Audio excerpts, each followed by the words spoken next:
What's up, Go enthusiasts, and welcome to a special video. This is a recap of Game 1 of the Jubango between Sedol and GLAT. Jubango is a term in Go that we use to describe a 10-game match. 1v1, 10 games in a row. Who is the better player? Now, this was a very common format back in the old days, the very old days, when you only had a few players nearby, and you'd play Jubango against them, and you'd get to the right handicap, because that's what we did back then. We'd adjust the handicap after a few games of the Jubango and see exactly how strong each player was. Now, Sedol and GLAT played this Jubango in 2014.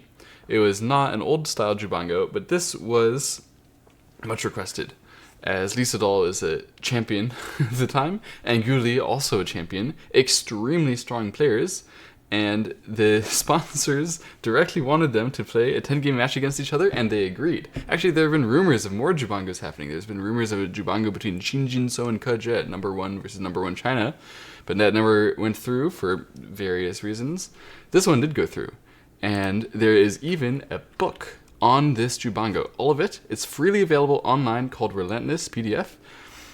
And I looked at that book when I was looking at this video. In fact, it's not just because I looked at this book to research this game, but I've looked at that book before. I've actually read the first 200 pages or so of that book, which is the first 3 games. It's very verbose. It describes absolutely everything. So I really recommend checking out the book Relentless. I'm going to reference it a couple times here, and there will be a link in the description so that you can check it out yourself. It was written by a pro who heard the commentary on these games by Sedol and GLAT, what review that they did give.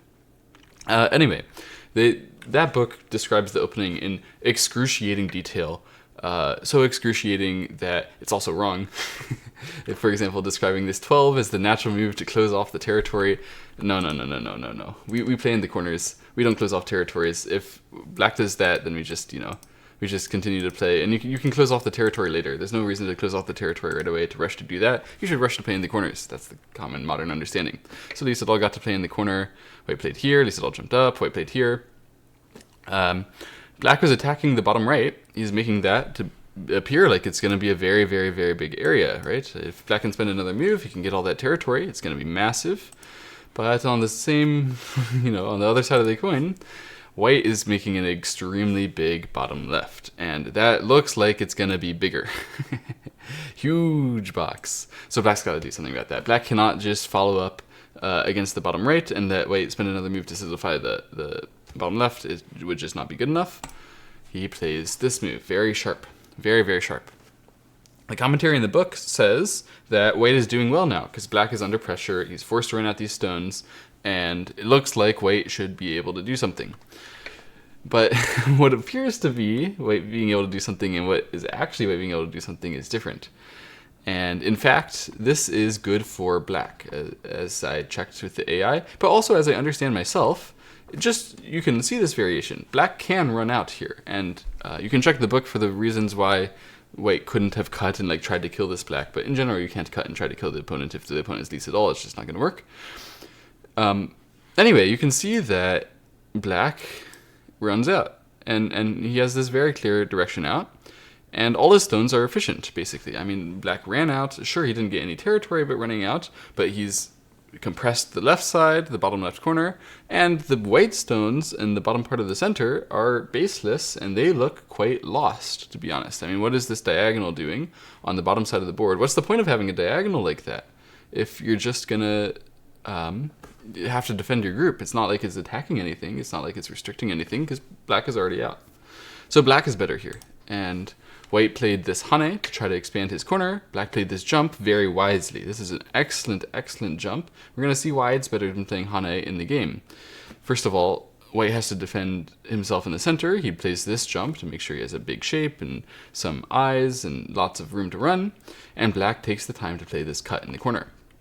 Now white can defend that. And white can even kill those stones on the inside. So white plays all the way inside in order to kill those stones. But Sedol was expecting that. Of course, this is his reading. And the reason why he did this is so that he can cut here and then play this move. And the reason why all of this was done, the reason why he didn't play the Hane right away, why he kept all the Aji in the corner and just did this, is so that he could get one extra forcing move. and Guli was forced to play here. If Guli would play this one, it would do the same thing. And don't get me wrong, it's not like black can kill the corner. It's not like black can even make a ko. All that black is going to do here is get the first line sente.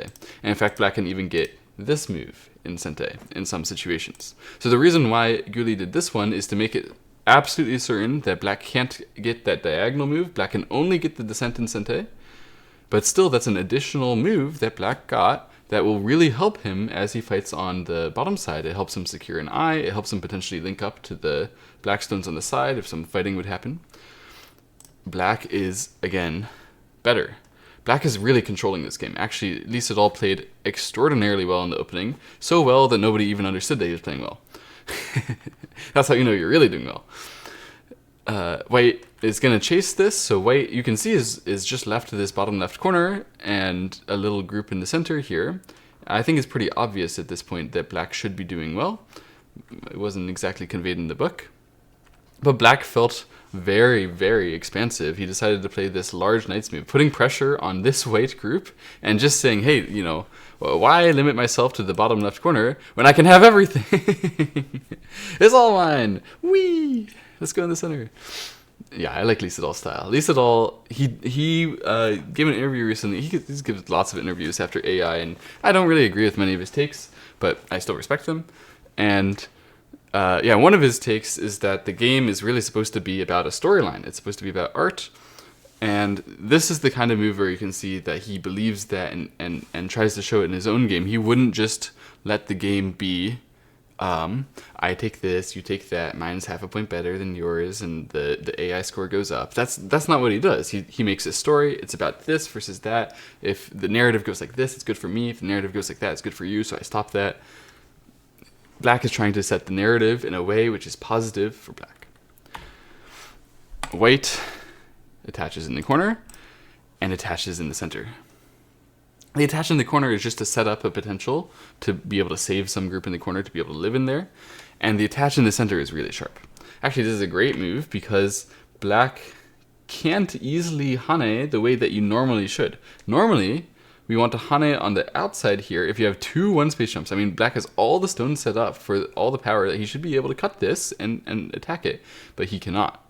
He has to play on the outside, because if he would play the well, the outside and inside is kind of confusing.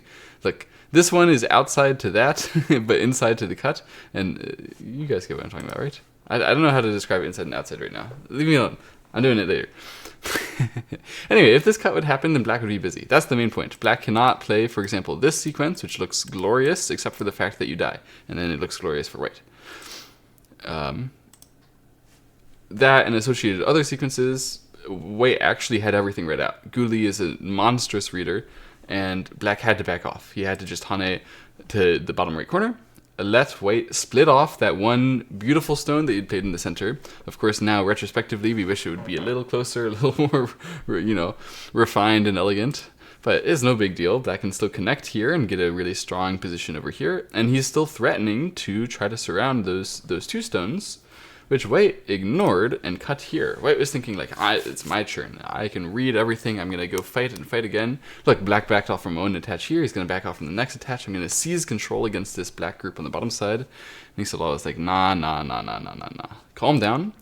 I'm attacking you first. And this white group on the bottom side is really quite thin. Additionally, these two stones are very, very difficult to connect. So white is in trouble again. White is losing control again of the game.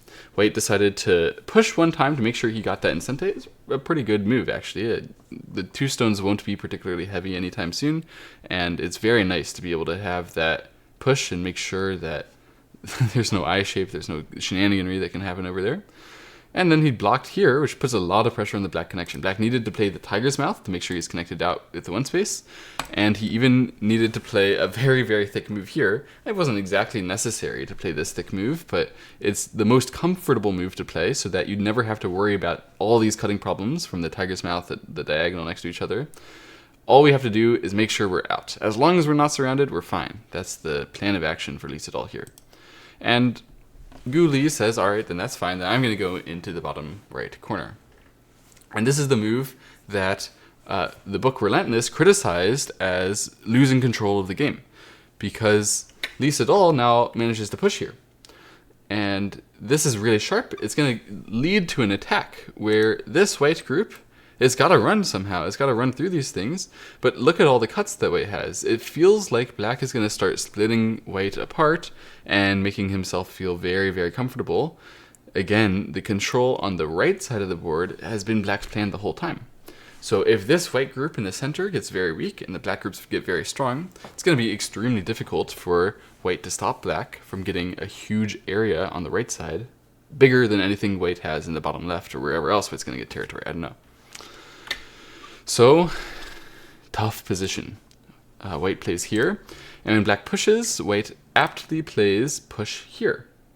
Then black plays this move, basically daring white to go ahead and connect with the empty triangle. I know you won't. And white was like, yeah, you know I won't. He played this hane first to try to connect with the empty triangle and sente. So black switched the plan. If black would play like white's plan, then black would cut here and then connect here. Then black would get all the territory on the bottom side, hooray, but he would have a split shape in the center. That one black stone, it's attached to white's wall, it's useless. It's basically as good as dead. And so this would be a very good variation for white. That's why black cut instead and saved his 2 stones, allowing white to save white's stones on the bottom side and creating a fight between a bunch of different weak groups. So now this black group is not exactly out. I mean, it is out, but it's not totally unsurroundable. This white group, same thing, it's out, but it's not totally unsurroundable. This black group, same thing, out, but not unsurroundable. This white group, out, but not unsurroundable. This black group, out, but not unsurroundable. So that's 5 groups right next to each other, all in a little bit of danger. Very, very interesting and exciting game we have coming for us. Who's going to be the one to come out on top of it? Well, Lee Sedol is going to try to play first to get on top by squeezing this white shape on the side. White doesn't care. White says, those stones are so small, if you go and chase me and chase me and chase me, I'm not going to care. I'm just going to control the bottom side. The bottom side has so much territory, it can easily be enough. And this is threatening to capture that one stone. And when I say threatening, I mean it does. This push is going to cut and capture the one stone beneath the move that white just played. So Lee Sedol chooses not to make any bad exchanges and make white's shape better. He chooses to just trade right away. He says, okay, you're going to capture that stone, then go ahead and capture it. And while you capture that, I'm going to do the most important thing to me, which is capture the stone in the corner. And you can see now how that white stone that white played earlier, that probe that the Relentless book really hated, that is now very obviously a bad move. It's obviously mispositioned, and that kind of clear, this stone has become very useless, is the kind of thing that pros are really, really sensitive to and can easily discover their own mistakes with this kind of like proof even before AI. We had no reason to get AI to know that that kind of white move is bad if this kind of fighting control will happen afterwards. Okay, so white pushed through, black ataried, and connected here. So this is still a running fight. White has solidified himself quite a bit on the bottom side, but there's still a weak group in the center, and another black group in the center, and another black group on the left center, and another black group on the right center. Still a lot of stuff to go. So white played to run. He tried to establish as much running control as possible. The book criticized this move because it's a diagonal.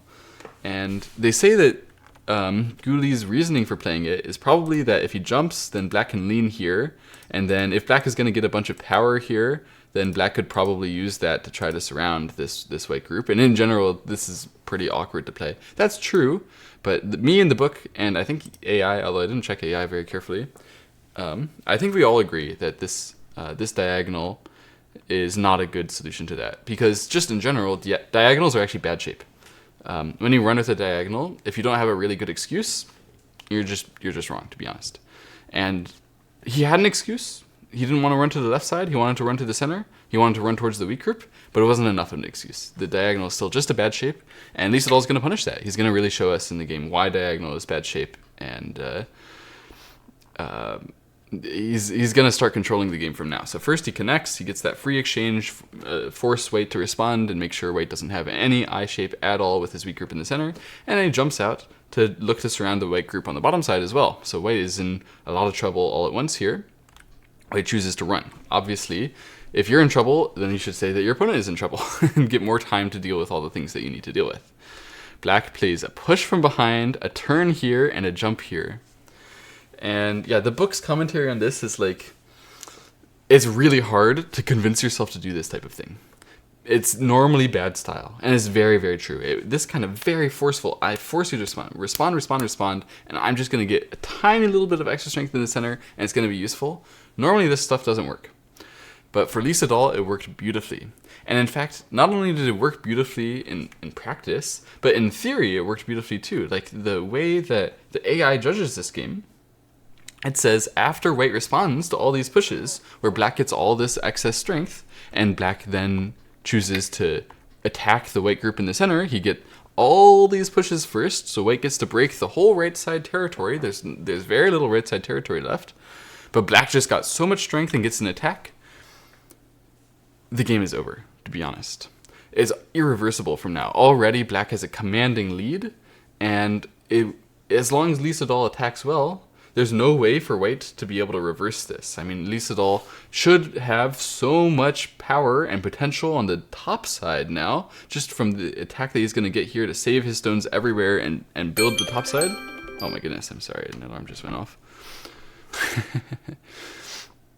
Look, this is dominating, this is crushing. So what about it is so good in this case? Because the Relentless author is correct that there's this is very unnatural. This is not the kind of thing that I would do. It turns out that white actually made a mistake when they're responding to this. Normally, as long as you answer your opponent who pushes from behind and pushing battle, and you just like are going to the right area, this has to be good. And it's true that every time that white responded to these pushes, that was fine. But the one moment which wasn't a response to the push, it was a response to this jump, it was incorrect actually, the wedge here. And that's really shocking, and I can understand why it wouldn't be caught by humans. That this is wrong, because there's only one better move, and it's almost incomprehensible, to be honest. The only way for white to reasonably try to save this game was to wedge here, rather than wedging on the left side. And that just doesn't seem to make as much sense. It's the kind of move that you can think of, but you just don't understand why you would do it, right? I believe that the reason why you do that is because black is so strong in the bottom right that giving them like more panukis and more strength doesn't mean anything. And the plan is to move to the right side much more freely, because the more movement you have to the right side, the more you can counterattack this black. The more you can counterattack the black in the center, the safer your weak group is on the left side.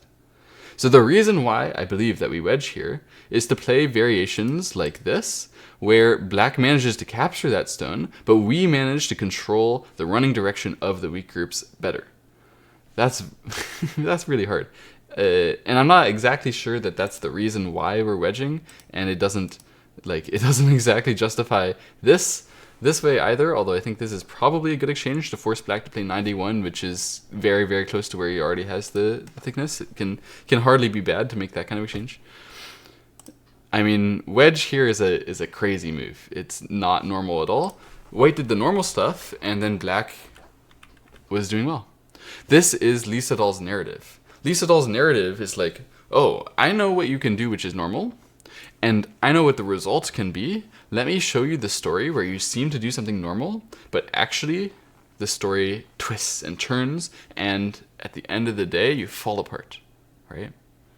That's Sedol's style. That's how he played Game 4 against AlphaGo, the glorious game. Maybe the most glorious game ever played by human of any kind of game.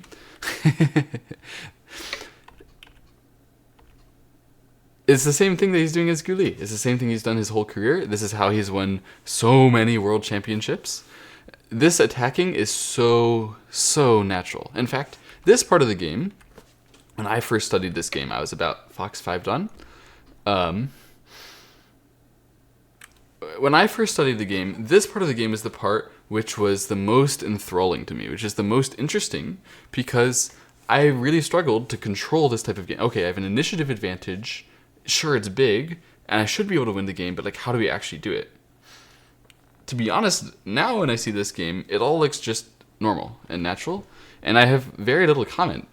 Black is just controlling the direction which white most wants to run next. Obviously, white wants to run to the top side, in this case, because the weak group is there, the most potential is there. This group over here isn't really going to control any right side territory anytime soon, so we stop him from running to the top side. And here he wants to run to the top side again, so we stop him. And here he wants to go to the right side because now it's around us, so we answer, even though it's going to take territory.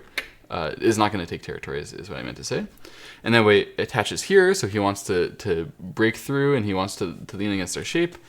So we're not going to give him anything to be able to break the right side with. We're just going to be as stable as possible. Then he wants to break through this way. So here Sedol also has some very, very nice timing. He plays this peep first and then this hane, which creates a wedge threat, a really serious push through and wedge threat. And at the same time, it creates a cutting threat on the left side as well. So white is really just hamstrung here. Has no idea. He's just getting tripped in whatever direction that he decides to run to. So he tries to fix it with this Tsuji at 110, and black just eats that. He just kills the stone. But white did fix this cut, and white manages to run. So good on him, I guess. But black is so natural. Everything that black does is just the normal thing to do to me now. I don't really know how to explain it anymore, other than just like, I learned it. I feel like I studied this game and really internalized it somehow back a couple years ago, whenever it was that I studied it. And to me, all of this just looks super, super normal. I know it used to not, but this is extremely boring as far as I'm concerned. Because black is crushing, and black shouldn't do anything wrong. Like, what black is doing here, I remember this shocked me a little bit when I studied it the first time. And it really doesn't shock me at all anymore, because black has an eye in the center. He can just Atari anytime. He's setting up an eye on the side, and he's setting up a capture ace. But it's a little bit confusing, because you still have this group on the top side, which is weak, this group in the corner, which is weak, the white group in the center, which is weak. And it's like, is this really a way to control a game and win a game? The answer is yes, of course. If you can control a game by making all the chaos favor you, of course it's going to work. I really, really liked what Relentless said just a little bit here. Some readers or viewers might be alarmed at this development, but to Lee, it was the clearest path to success. Such apparent chaos is essential to Go and possesses its own point of balance for you to discover.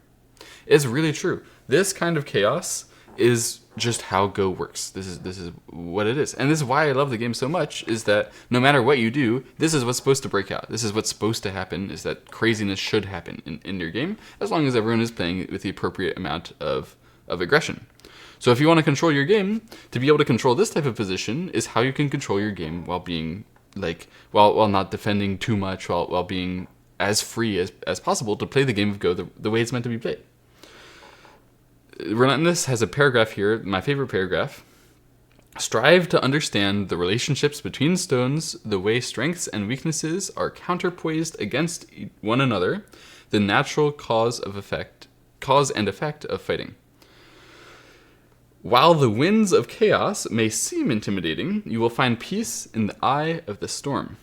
Should your opponent overstep in a moment of greed, it takes only the lightest of movements to turn their momentum against them. This, I remember reading and thinking, okay, stupid flowery language, what's the actual point? But now, if I were writing the book, I would write something similar.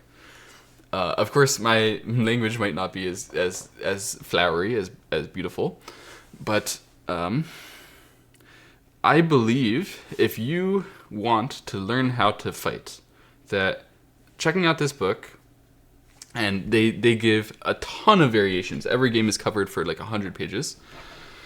And they really try to explain exactly what they think about, what the pro will think about, and what Lee Sedol and Gu Li were thinking about, but mostly what the pro who's writing the book will think about if they get this kind of position.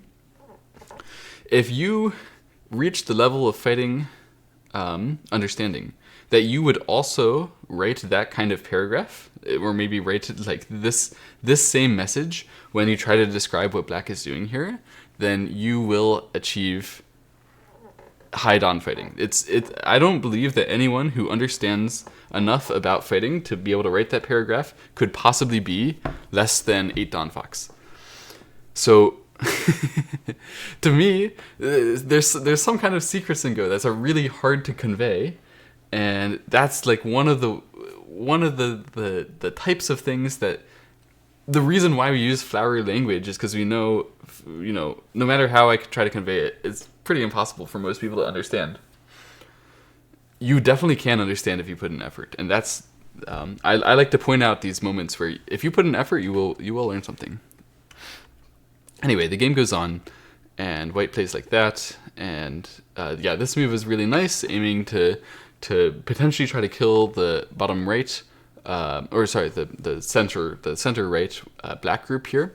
And black played this peep first, looking for a lot of counterattack, counter control, and white played this move. Yeah, that was a mistake, because when black just eats the stones on the side, make sure that his group is safe, then white still has a cut to worry about.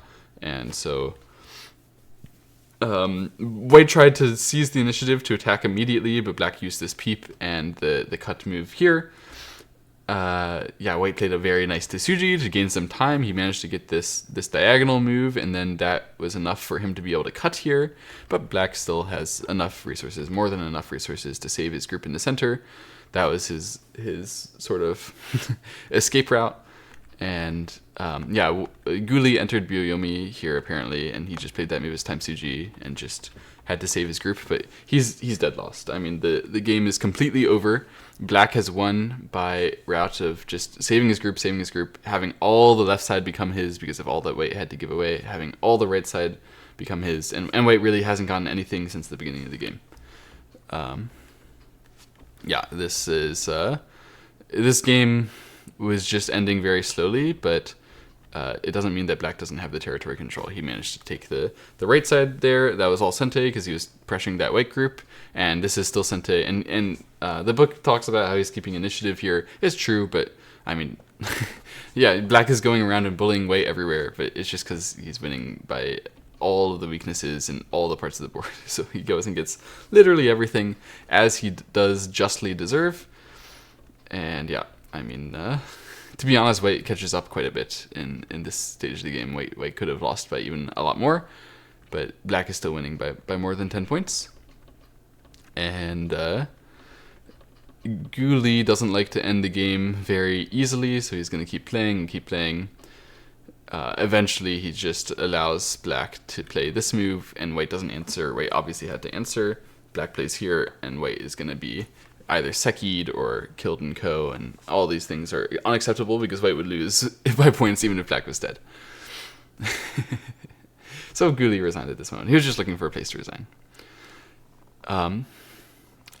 Many thanks to my Patreon supporter for suggesting this game. This game had a lot of meaning to me, actually, and is part of how I developed my style as an attacker, I think.